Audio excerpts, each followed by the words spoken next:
Here's nice. Yeah, it's crispy. It's good. Yeah, how long do we have? Oh, yeah, that should be plenty of time. Do you want to be in frame? All right, then I think we're good to get into it. What is this, I feel you ask? In a very literal sense, it's going to be a bunch of Pokemon drawings redesigned with dark fantasy elements. Why this in this specific form, though? Like, why are we messing around with Pokemon right now? That's probably more the question you asked. I'm sorry about the bait and switch. The answer is because it's a perfect cross-section of my adolescent interests. I had a deep interest in fantasy from way back. I was raised by an avid reader who gave me a luxury education on traditional fantasy I now know. And then of course, like every child who grew up in the 90s, I had Pokemon everywhere. I was obsessed with serial franchises in the 90s. Like wouldn't catch me picking a lane. Give me Pokemon, give me Digimon, give me Yu-Gi-Oh, give me some Metabots, like all of it. I was completely here for it. I had an obsession with that type of media. I mean, obviously that type of media is designed to be that way, but it appeals to a very specific desire to square everybody off in types and boxes and sort of mechanical traits that unify them, and it's a world that's very easy to sort. And so I thought, why don't I just draw all the Pokemon? There's 150 of them, that's a lot, I'll do all of them. Okay, so here are my overall design rules for this set. Obviously, we're using Pokemon from the original generation. I'm starting from the beginning, we're going numerically, no skipsies. Okay. So what we are trying to apply to these anthropomorphized characters is a sort of dark fantasy setting of my own making. Now, we don't have a lot of hard rules for that yet. We're working through it. I don't know what this project is going to be long term. It's too big to bite off all at once. So I'm starting with broad ideas, and we're going to just sort of find our way as we go here. So with that in mind, the first thing we need is biomechanicism. The Pokemon all need very similar biomechanics. They should be mostly bipedal. They should be within the normal sort of like D&D size register from like small to large, which is like a hobbit, a human, and like a troll. Interchangeable equipment. Because this is dark fantasy and we are making these characters very humanoid, part of their design is going to be that they will wear things and have equipment and weapons and blah blah blah, because this is more the Conan side of fantasy. I'm not trying to take away the kind of special powers that Pokemon have. My idea is that they would live within kind of a flex from a more naturalistic, Pokemon that doesn't wear as much modern stuff and relies more on their powers. And then on the other hand, you would have some that would choose to be more like armored and rely on weapons, and your sort of difference between a wizard and a fighter. Okay, hello, Val from editing here in the future. It has been expressed to me that people may not understand the visual elements I was drawing on to make these, so I thought I might lay that out really quick. I used the original sprites from my Game Boy Color, and also the sort of stats and their natural move list. Second is vibes, my own sort of memory and feelings about the Pokemon, my experiences with and against them in the video game, and then just mixed in with whatever else has like seeped in my brain. And then the final part is like outside info. So once I'm like right at the end and I'm looking for other things that might add interest or bring the design to life, at that point I'm looking at the modern design and what it looked like in the anime and in other games and like other interpretive media of it. So it's original sprite, my vibes, and then modern stuff. Okay, here's Bulbasaur.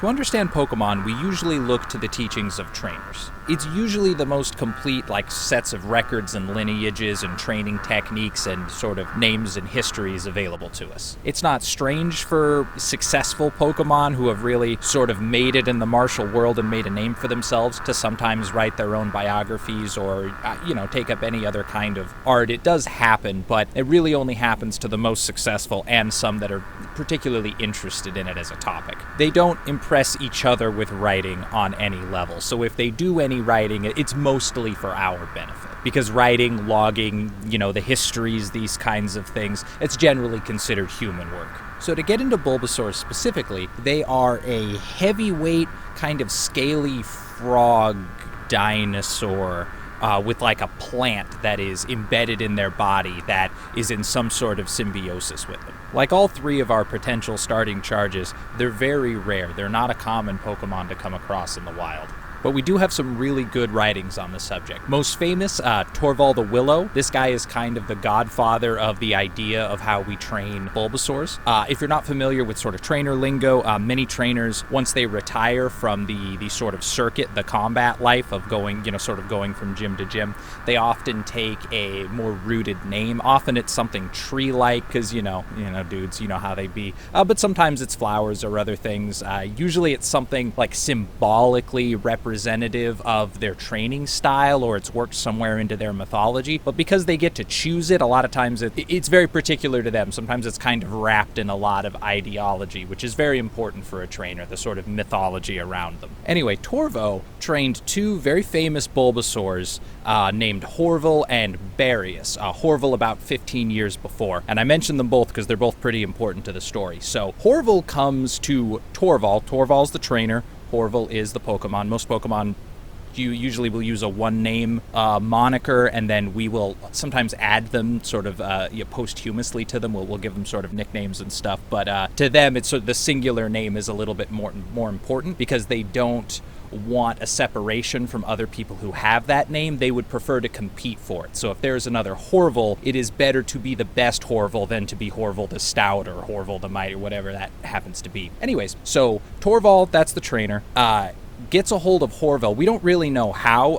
His own writings don't say. There's a lot of suspicion that maybe he bought him, but that's kind of unconfirmed. Anyway, so he has all of this information about the proper way that a Bulbasaur should fight.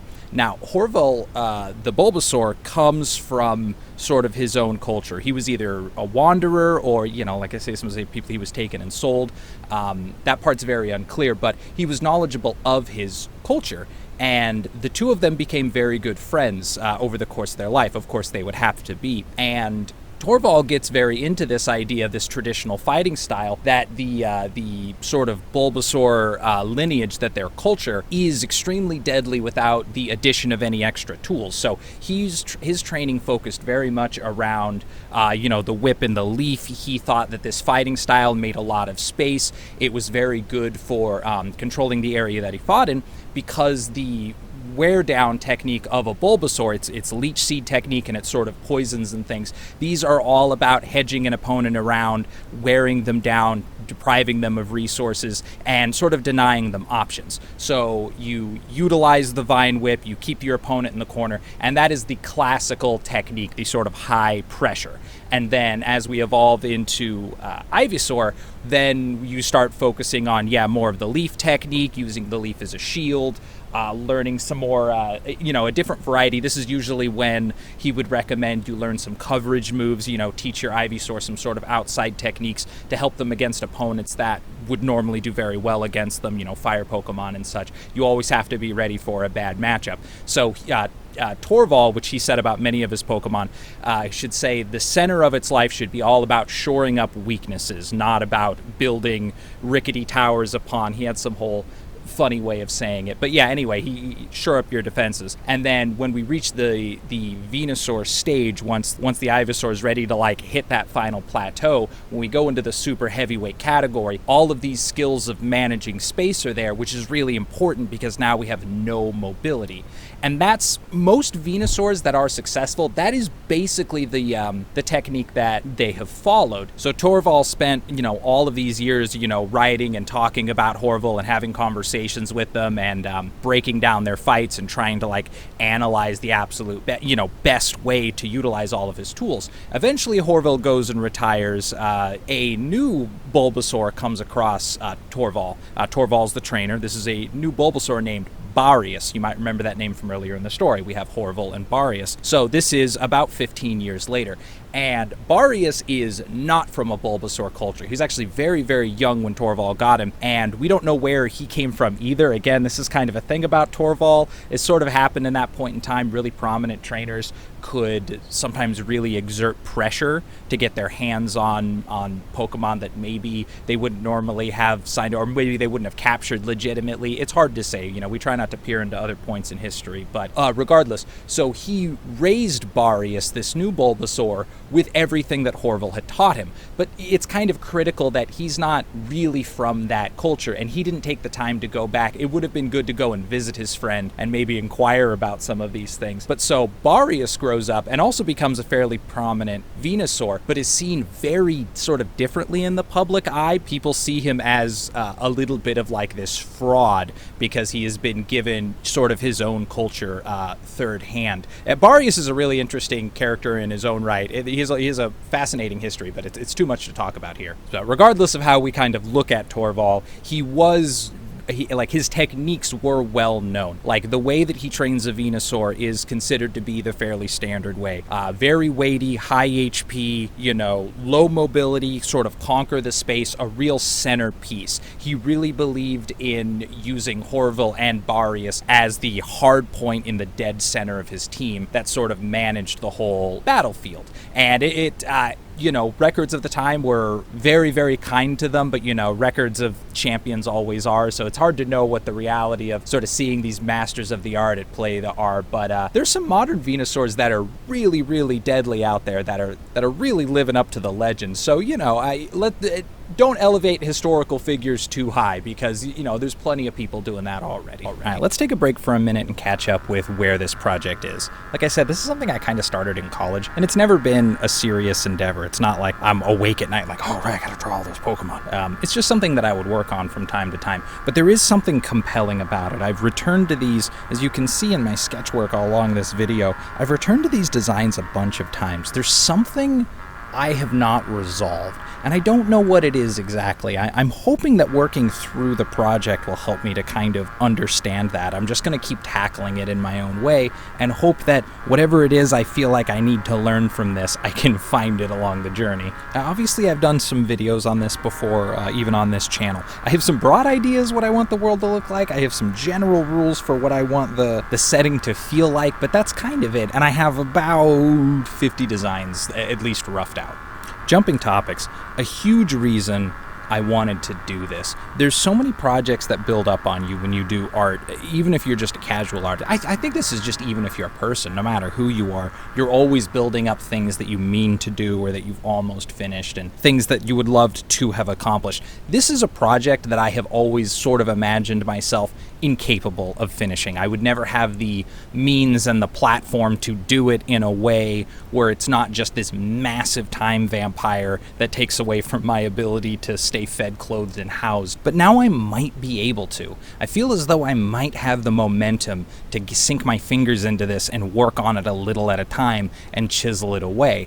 I think it could be doable. So I want to do that. I want to pick up this project from my youth and try to finish it the way I would have done it then. Try to make the art I wished I could have made when I was drawing these out and imagining and hoping and kind of dreaming there was some magical way I would be able to create them in full life and full color in a way that people would see and appreciate. I really wanted people to be able to visualize what was in my head when I imagined these things. And maybe that's why it's something that I keep coming back to. Maybe I'm trying to test myself to see if I have the means to accomplish this primordial huge project that I always told myself I wanted to complete. This project, this bugbear always lurking at the bottom of my work in progress file, just begging me to get my hands back in on it. And sometimes it's just like that. Sometimes you can't let go of an idea until you've had your run of it.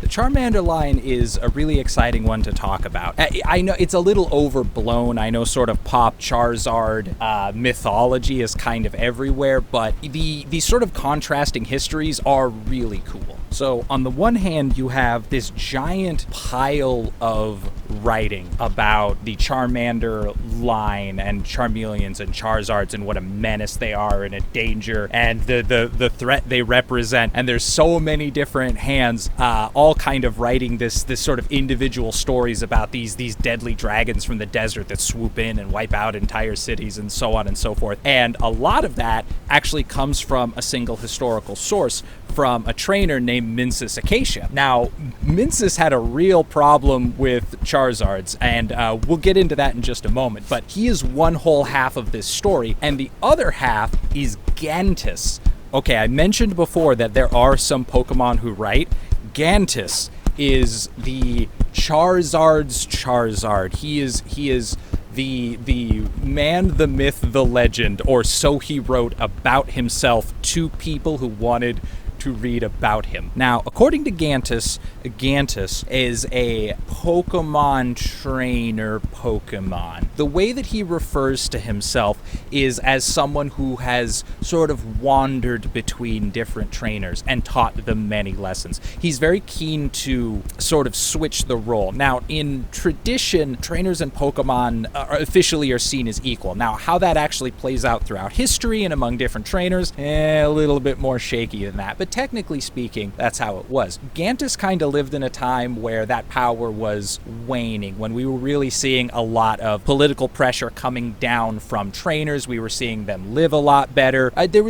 There were a lot of social issues, and we don't know that much about them because all of the writings of it, for the most part, were from humans from the time. So there's a hard sort of slant to it. We can only kind of look at the macro events that happened and sort of guess at what was going on in between or what might be between the lines. But regardless, so Gantis rose to prominence as just a Charizard. Like he did the job. His Charmander days were sort of famous for being very aggressive, even outside of his own writings.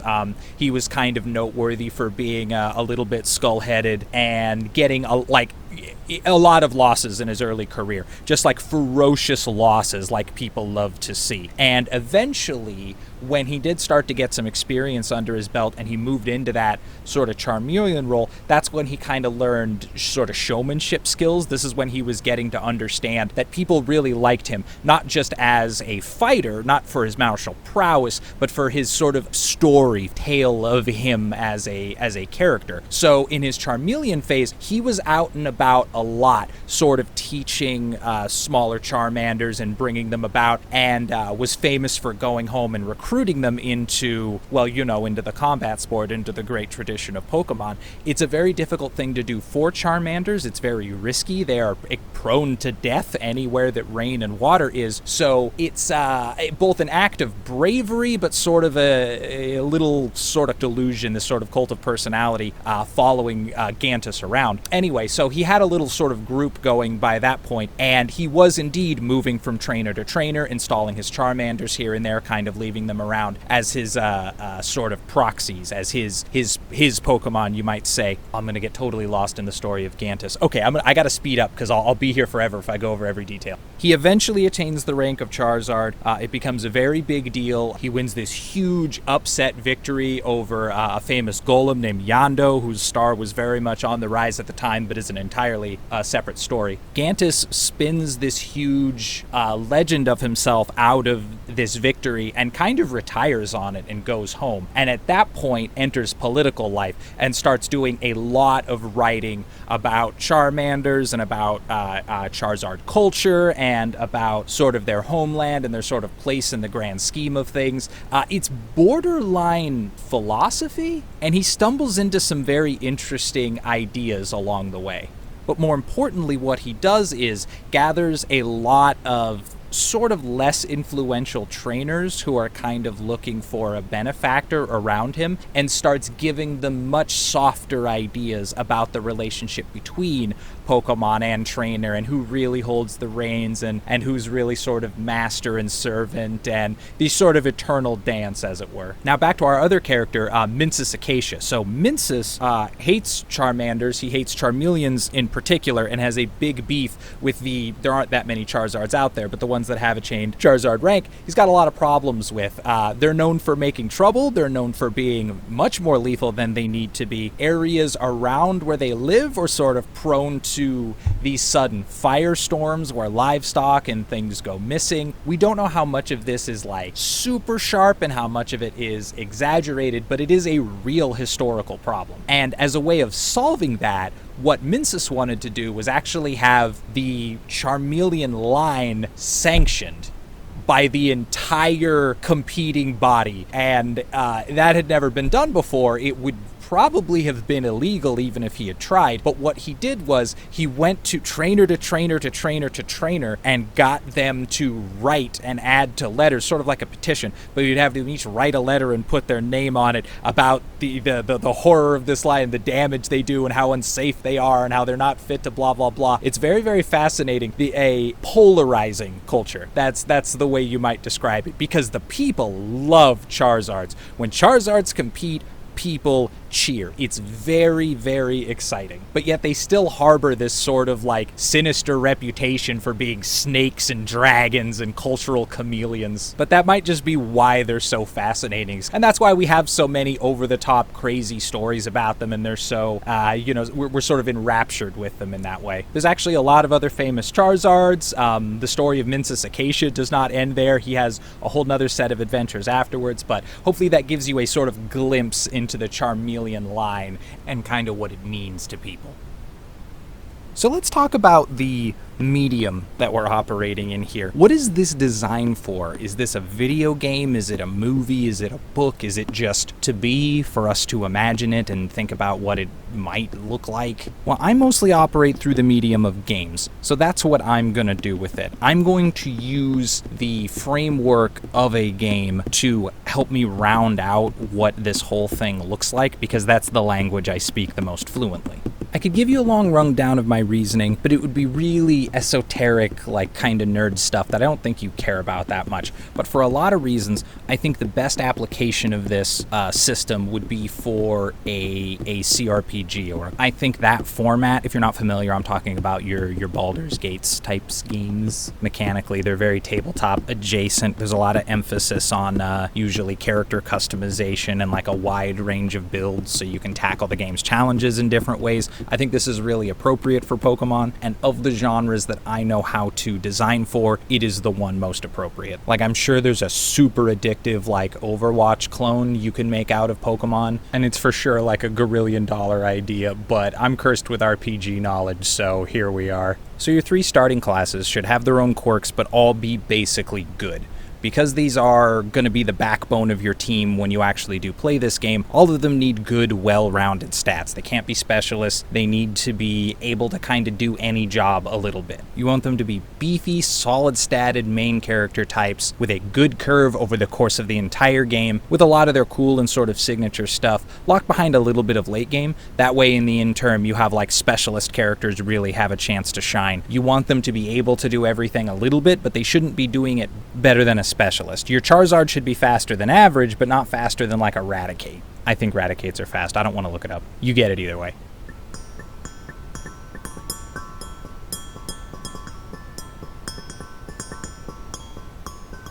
So you probably know Squirtles pretty well. Relative to the Pokemon we're talking about here today, they are the most common. Like, you'll see them out and about, like doing odd jobs and taking up apprenticeships. Like, they do all kinds of strange stuff. They're very plentiful. It's the later lines you don't see quite as much. So, you know, for every 10 Squirtles you see, once in a while, you'll see a Wartortle. Because you sort of have to take up that martial life to get there. And a lot of Squirtles just aren't really that amiable to the sort of, you know, what you might call the quote-unquote traditional Pokemon kind of martial culture. They tend to be more just around. They're pretty helpful, honestly. That's why they've maintained such a good reputation. But they do help each other. Squirtles take care of Wartortles, Wartortles take care of Blastoise, and, you know, vice versa, backing up down the line. So while there aren't a whole lot of Wartortles out there, they're pretty well known. They get around because there's less of them, but their whole community kind of wants to see them get wins. So you'll sort of see them a little bit more prominently featured. But it's a real, like, journey to get there. Squirtles are super agile. Like, they're slippery, they're quick, They're surprisingly dangerous at a distance. Their water gun is no joke. I mean, anybody who's ever taken a hit from one of those things, it is agony. It stings for weeks. So they have a lot of pressure they can put on people, but sometimes someone else is just bigger than you. Like, what good is any of that when there's a primate bearing down on you? But if a Squirtle, sort of takes his lumps, they'll get to that second form. And Wartortles do everything Squirtles do. They do it a little bit better, slightly slower. But they are tremendous combatants. But even then, not that common. And it's not because they aren't dangerous. It's actually more to do with a sort of Squirtle line cultural thing. Squirtles, Wartortles, Blastoise, they're not very material. They live almost halfway in the water. It gives them a very different outlook on stuff that you might have. Like money, for example, is the big one here. But they do like to keep busy. They like to go out and do things. They sort of take pride in their craft. Most Pokemon do combat. That's their job basically all the time, is fighting.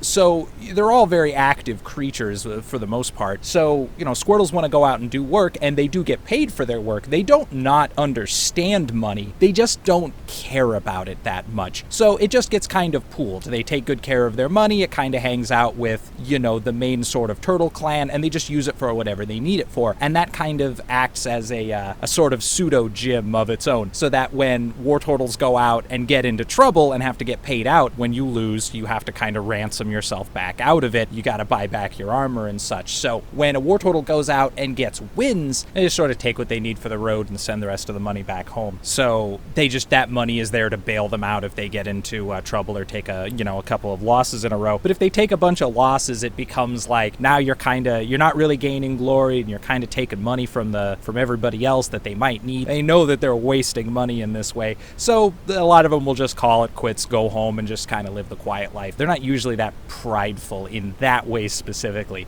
They can be very prideful, but in this way, what you might call the proud thing to do, quote unquote, is to go home and admit you're a loser, basically. That's how you sort of keep your head up and your shoulders square and just kind of leave that for younger Squirtles. There have been very, very few competing Blastoises. It's just not something they seem that interested in. I think the most famous is probably Scarla, and I believe she was literally just paid to compete. Like, she was just offered a huge sum of money to come and just put out threat for another champion whose name escapes me. And Vortui was another famous Blastoise. Now, I don't believe he was hired. I think he was a friend of the trainer. Like, they had become friends in their Squirtle days, and then he had turned trainer for some reason. He had gone through the apprenticeship of a named professor. I don't remember who. But anyway, yeah, they were just they were just pals. He wasn't really out there for the love of the sport. I wish I could remember his trainer's name. Anyway, yeah, they were just best friends. So they competed for an extremely long time. When Vortui retired, so did the trainer. And I think he actually went and lived near them too. I think he got like an honorary spot near their brook or whatever. What's the name of it? I can't remember the name of that town. But anyway, it's a mostly Squirtle town. But Vortui, known to be one of the most vicious Wartortles. He was a stone cold killer. I think he had 3 casualties in sanctioned competition, which is very high. Like, it doesn't not happen, but 3 is a lot. Yeah, his philosophy was basically like, if you give me less, I'm going to give you 100%, you better give me the same. And if you don't give me that respect, you're going to die in the ring with me, basically. It got him in a lot of trouble. He was cooler on that once he had hit the sort of Blastoise stage of his career. He was just really out of most people's leagues. So, if he had kept that attitude, he would have had a much higher toll. So what he actually did was just mostly pull back from competing, except in much larger events where people were ready for him. It's a classic Wartortle sort of point of view to take. You can hear him saying that. You can hear most Wartortles saying that. So I'm just going to come at you straight up like you sort of know what I'm talking about already, and let's talk more about what this game looks like. Pokemon by its nature is a game of granular combat. It's not about having big fights or mass battles. It doesn't even suppose a world where that really happens that much. That's not intended to be part of the experience. Now, of course, you wouldn't want to preclude that. You wouldn't want the player to get the feeling that there are walls around the way we play the game, but we would definitely want the core of the gameplay to be in the spirit of Pokemon.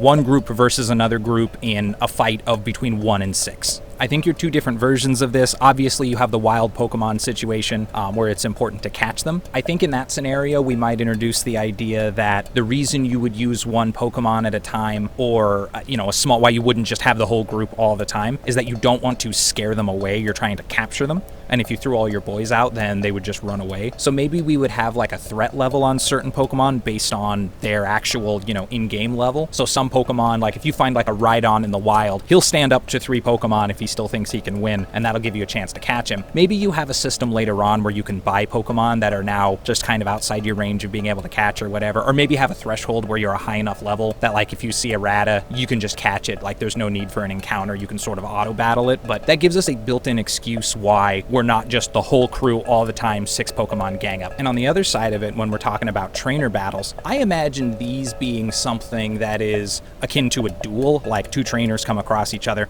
and you play by a set of rules. Maybe you just have it be trainer by trainer. In universe, you might say that like the characters negotiate what it's going to be, but in game, realistically, you could set them up like scenarios and have that be, okay, this one's a 3v3, or this one's going to be like the classic Pokemon 2v2, but you can bring in 2 more Pokemon, but that's all. Like once you've got 4 knockouts, you're dead. Whatever. You can set whatever game modes you want, and you can base them mostly off existing game types. I'm imagining a game with a sort of tactical view. While, of course, the original game doesn't really mess around with terrain very much, we know it is a very important part of what Pokemon is now, and I have no problem with that kind of sliding in because it gives us a nice layer of realism and a bunch more mechanics to play with. So where you fight can be very important. It will give you a reason to favor certain Pokemon over others in other circumstances. You've got your main 6, and like even if you were fighting with all 6 of them every time, your terrain would definitely determine like who you're going to lead with, who you're going to move where, which characters you might keep close together or put around the outside, how you position people. It would give you a lot more to think about, and your Pokemon's individual typing and abilities. It would just be another layer of ways that you can engage with the game that doesn't really cost anything to add to it, because you want that to be part of the visual experience anyway. So you may as well take advantage of it mechanically and let you really feel environments. They should be sort of such that you always feel the bonus, but not such that some Pokemon are just useless in that environment. Broadly speaking, Pokemon should be able to operate anywhere, but just be advantaged when they are in circumstances that work better for their,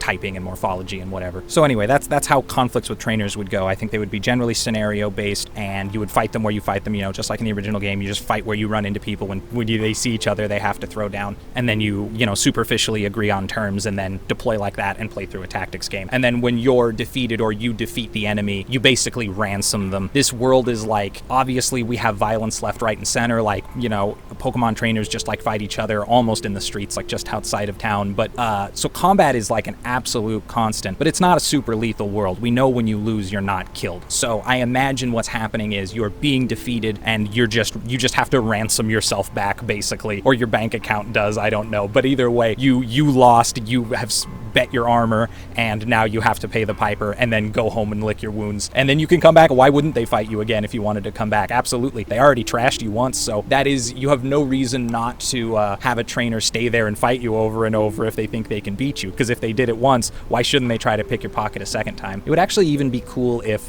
when somebody beat you, their wallet kind of grows, so when you eventually defeat them, you get a bigger payout. Not super proportionate to your losses, but something like that. That would be interesting. Most people are going to load game anyway. You can kind of put whatever mechanics you want behind someone being defeated, because in a game where you can save anywhere, there's no good reason why someone would lose a fight and then not just load their game and fight again. But it might be fun to put some special interactions behind there for that reason, because we are probably going to have a sort of artisan list of enemies. We're not going to be, generating generic people. We live in the future. We can name every NPC. We can put some specific interactions when you lose to people. That way there's a reason to kind of watch it. It's not just like an empty mechanic. You'll see what happens when you lose. You'll see, your character has to ransom themselves. That adds something textural to the world. And maybe you'll have a loose bit of dialogue. It's very little to add, but can add a lot to the game, even if, you watch it and then you load your game and whatever. But you still got to experience a little bit more of the culture. The last thing I want to talk about, I want this game, because it's very narrow, it's just like a couple of characters on a couple of characters. Its system, whatever it is, should be very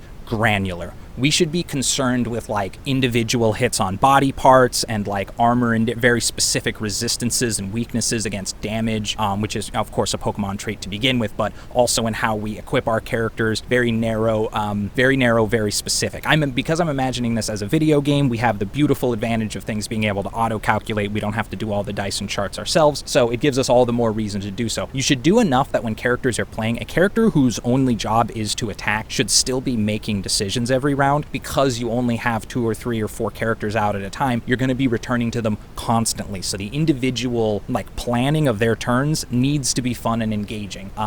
You could also just make it very quick if that's another way to solve that same kind of problem. I just don't like that as much. That's not as fun for me, so I don't suggest. But it should encourage you to have your crew equipped differently, have different damage types available, have different types of armor, maybe even be trained in different types of armor. Like you may have a character want to strip back to a different type of armor for a certain fight if you think it'll advantage you. Like you should be concerned with equipment and like, what do I need here, what do I need there. I would like weapons to bring individual abilities to the table. So in Pokemon terms, your bites, your scratches, your tackles, your headbutts, these kinds of like normal moves, I would assign to different types of equipment and tune them to make, obviously, scratches are always going to be a bad move, but the moves that fill those roles, I would often assign to equipment. That way, getting access to those and those damage types that you might want to defeat certain enemies would encourage you to experiment with different equipment or equip your characters with different options. And then even carrying, depending on what part of the game you're in and what you're doing, maybe you're not always having sanctioned fights. Maybe sometimes you do just get attacked in lethal battles where people want to kill you and rob you, or dangerous fights with other Pokemon. You would want like a set of road equipment. You would want a Pokemon to have like a knife and a club and because in a fight, once you're out there, once it's happening, you want to be able to be flexible within your damage types. Anyway, all of that kind of stuff. That's the type of game I imagine. When I think of like a good grounded dark fantasy game, I'm thinking of the whole crew all clad in different kind of motley gear, like a little gang of mercenaries, all formed around your one kind of trainer who is the kind of the teacher, the learner, the administrator, the person who handles the money.